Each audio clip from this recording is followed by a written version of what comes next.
Hai muridku dimanapun kalian berada. Kali ini akan membahas operasi penyelamatan sangat rahasia terhadap Bung Karno oleh Korps Intai Para Amfibi dari Wisma Yaso.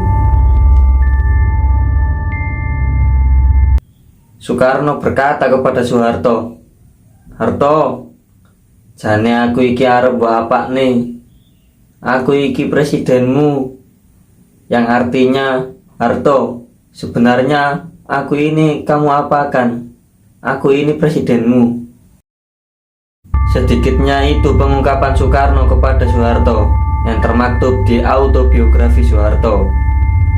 Pasca penjelasannya soal peristiwa G30S 1965, di mana sejumlah perwira tinggi TNI AD gugur ditolak parlemen, sekaligus pasca keluarnya surat perintah 11 Maret 1966. Masa-masa akhir Soekarno setelah dua peristiwa itu begitu miris. Sang proklamator, sang penyambung lidah rakyat, putra sang fajar yang mulai meredup, di mana Soekarno sejak Mei 1967 tak lagi diizinkan memakai gelar kepala negara atau status presiden. Dikala itu Soekarno juga tengah intensif jadi objek interogasi petugas terperpu dan sudah terasing dari Wisma Yaso, kini Museum Satria Mandala Jakarta. Mendengar Bung Karno bertanya dengan miris seperti itu, segera Soeharto menurunkan perintah untuk tidak lagi menginterogasi Soekarno. Di masa pengasingannya itu pun Soekarno tak diperbolehkan dijenguk siapapun. Hanya ada salah satu putrinya, Rahmawati, dan dokter kepresidenan Mahar Warjono di Wisma Yaso. Saat itu di Wisma Yaso yang juga mulai suram, mulai berantakan halamannya, lantaran tukang kebun pun dilarang lagi untuk datang. Ketika itu Soekarno bisa dikatakan berstatus tahanan rumah yang ditempatkan di Wisma Yaso.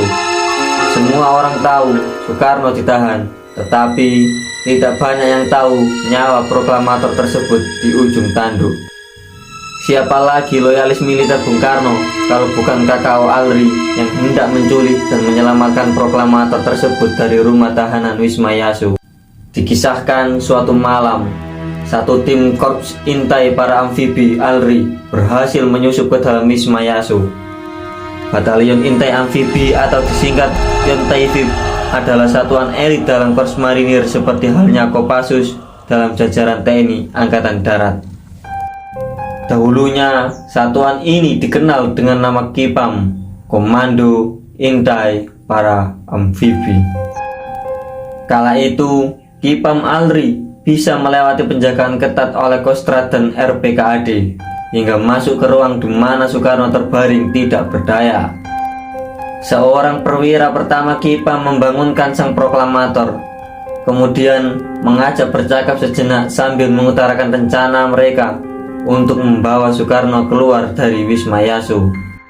Akan tetapi rencana tidak berjalan dengan mulus. Soekarno malah menolak untuk diselamatkan.